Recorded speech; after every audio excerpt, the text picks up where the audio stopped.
بسم اللہ الرحمن الرحیم۔ جب بھی کوئی نیا مہینہ آتا ہے تو ہم اس کے بارے میں سوچتے ہیں۔ لوگوں نے مختلف مہینوں کے ساتھ مختلف باتیں وابستہ کر رکھی ہیں، اور ایسے ہی بہت سے لوگ سوچتے ہیں کہ سفر کے مہینے میں بلائیں اترتی ہیں۔ سفر کے مہینے کو لوگ منحوس سمجھتے ہیں۔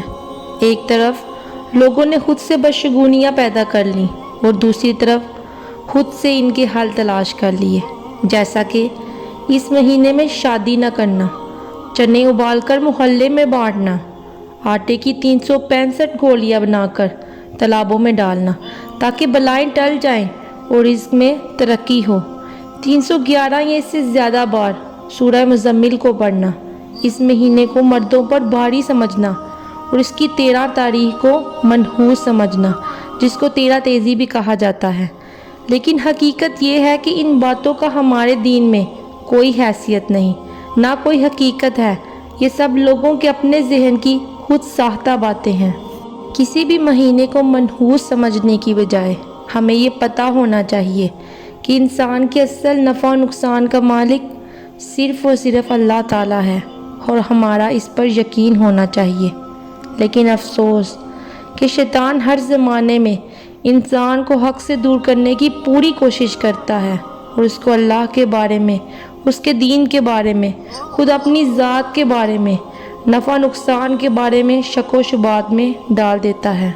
جیسا کہ ہم جانتے ہیں کہ ہم سے پہلے زمانوں میں بھی بہت سے لوگوں میں ایسی چیزیں پائی جاتی تھی، اس لیے ہمیں ان معاملوں میں احتیاط برتنی چاہیے۔ کسی بھی قسم کی ایسی باتوں پر یقین نہیں کرنا چاہیے۔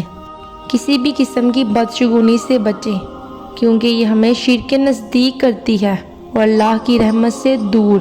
اس لیے نہایت لازم ہے کہ ہم اپنی زندگیوں سے ایسی چیزوں کو نکال دیں اور معاشرے میں پھیلی ہوئی ایسی بدشگونیوں کا خاتمہ کریں اور دوسرے لوگوں تک بھی یہ پیغام پہنچائیں تاکہ وہ لوگ بھی ان چیزوں سے باہر نکل آئیں۔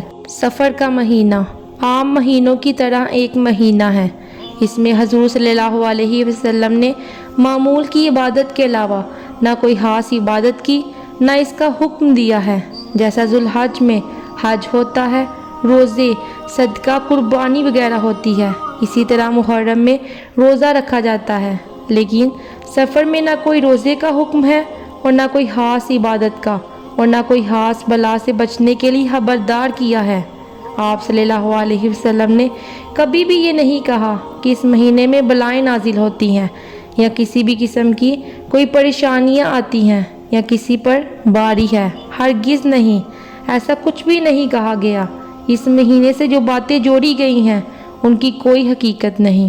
اتفاق سے نبی کریم صلی اللہ علیہ وسلم کی بیماری کا آغاز اس مہینے میں ہوا، تو اس سے بھی لوگوں کا وہم پختہ ہو گیا کہ یہ مہینہ مصیبتوں کا مہینہ ہے۔ اکثر لوگ بلی کو بھی منحوس سمجھتے ہیں کہ اگر کالی بلی رستہ کاٹ جائے تو وہ کام جس کے لیے ہم جا رہے ہیں وہ صحیح نہیں ہوگا۔